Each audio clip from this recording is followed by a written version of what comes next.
અરે ભાઈ તો કેરમના કાંડ બે હેરે કરી નાખ્યું, કારણ કે આપણે જ આપણી ગાડીમાં ઓઇલ બદલાવી નાખ્યું. તો ગુડ મોર્નિંગ બધાને, કેમ છો બધા મિત્રો? મજામાં? હવારના પોરમાં આપણે ગાડી ઘરની બહાર કાઢ્યા પછી ઓઇલનું ડબલું હાથમાં લઈ લીધું, અને ઓઇલનું ડબલું હાથમાં લઈ અને આપણે લઈ ગયા ઓઇલ બદલાવા. અને ઓઇલ બોઇલ એકદમ ચકાચક કરીને બદલાવીને અને પછી આપણે થઈ ગયા હાલતા કારખાના ભેગી. અને કારખાને જતા જતા રસ્તાનો નજારો બચાવતો ગયો. આ ડેમ આવી આપણી ડેમ આવીને હંસન છોકરાનું મોઢું જોઈ ગયો, પછી પેટ્રોલ પંપે આવીને કટર જોઈ ગયો. અને આ રસ્તો છે. અને બપોરું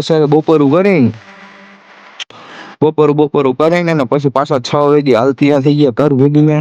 અને ઘરે જવા નીકળી ગયા. અને ઘરે જતા સમયનો નજારો એક વાર કેવો મસ્ત થાય ને. અને પછી આપણે ડેમ વાળા રસ્તે પાછા આવી, અને ડેમ તો ખાલી થઈ ગઈ યાર. પછી આપણે ઘરે જઈને સાંજે જઈને સુઈ ગયા. મળ્યા કાલ સવારે પાછા નવા આવા તાજગી ભર્યા બ્લોગની સાથે.